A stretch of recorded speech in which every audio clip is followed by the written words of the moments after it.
Pemirsa, jumpa lagi bersama saya Adi Permadi. Pada kesempatan kali ini saya ingin membagikan 4 strategi investasi yang efektif ya, tipsnya untuk mencapai yang namanya financial freedom.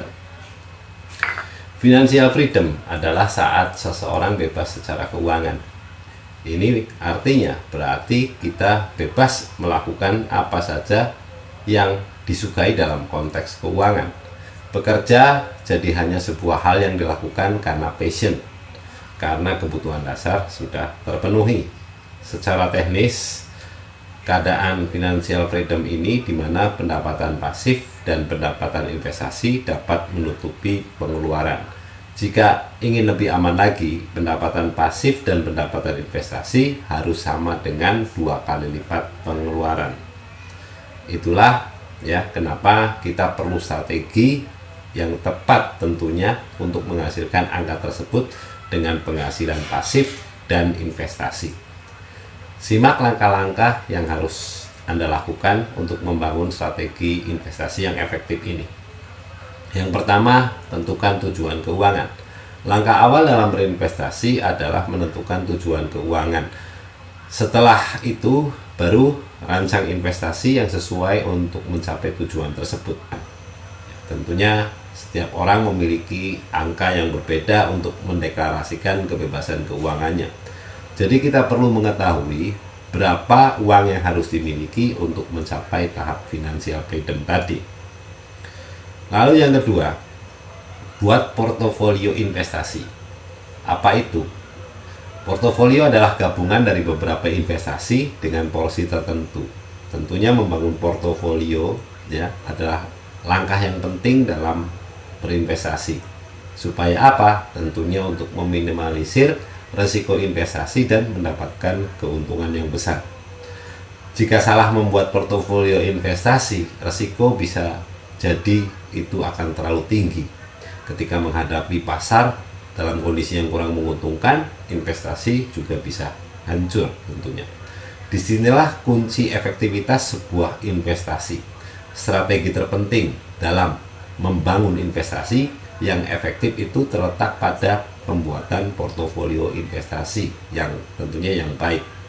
Cash flow dan capital gain harus dipertimbangkan. Capital gain digunakan untuk mencapai tujuan jangka panjang. Tetapi jika baru memulai berinvestasi, sebaiknya fokus untuk mendapatkan pendapatan cash flow terlebih dahulu. Setelah memiliki pendapatan cash flow, baru kita fokus pada capital gain. Hasil dari capital gain nantinya dapat digunakan ya untuk membeli aset yang akan menghasilkan pendapatan pasif. Dengan begitu akan semakin mudah untuk mencapai yang namanya financial freedom. Jika belum pernah memiliki pengalaman ya dalam membuat portofolio investasi, sebaiknya berkonsultasi dengan perencanaan keuangan.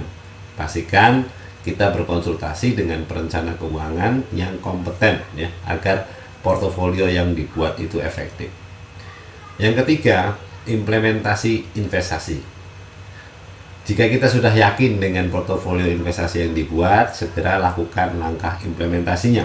Jangan pernah menunda untuk berinvestasi karena kita bisa kehilangan kesempatan yang besar.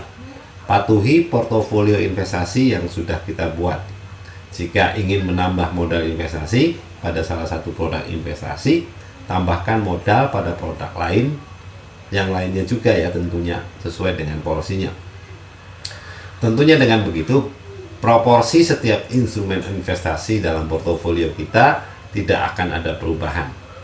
Jangan terus mengubah-ubah portofolio investasi ya tentunya karena nantinya hasil investasi bisa jadi tidak maksimal.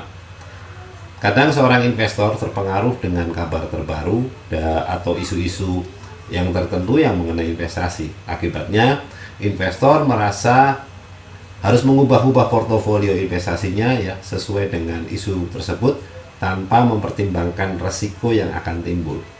Padahal isu-isu mengenai investasi belum tentu selamanya benar. Yang keempat adalah review.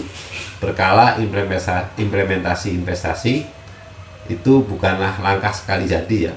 Dalam prosesnya banyak pembelajaran yang akan kita dapatkan. Apalagi jika kita adalah seorang pemula dalam dunia investasi. Karena itu review berkala itu sangat penting dilakukan. Segala hal mengenai investasi ya, mulai dari portofolio, praktek investasi, hingga hasil investasi, semuanya pastikan berjalan sesuai rencana. Jika ada hal yang kurang efektif, buat rencana baru. Ingat, jangan gegabah dalam membuat perubahan. Kaji ulang rencana baru tersebut sampai kita yakin bahwa perubahan adalah keputusan yang tepat. Dengan review berkala ya, kita bisa menemukan kesalahan-kesalahan atau hal-hal yang dikembangkan lebih baik lagi tentunya dalam investasi tersebut. Investasi adalah satu-satunya cara untuk mencapai financial freedom. Ada banyak strategi investasi yang dapat digunakan, tetapi strategi terbaik adalah hasil dari proses yang panjang. Investasi bukanlah sebuah kegiatan yang sekali jadi. Banyak proses pembelajaran yang perlu dilalui ya untuk mencapai strategi investasi yang paling efektif. Bagi masing-masing kita akan berbeda-beda. Ya, tentunya penting untuk terus beradaptasi dengan pasar agar investasi kita semakin optimal. Selamat berinvestasi. Demikian tips yang bisa saya bagikan, semoga bermanfaat. Jangan lupa share ke teman-teman, dan yang belum subscribe, klik tombol subscribe serta tombol lonceng di channel ini. Terima kasih, sampai jumpa lagi pada tips selanjutnya.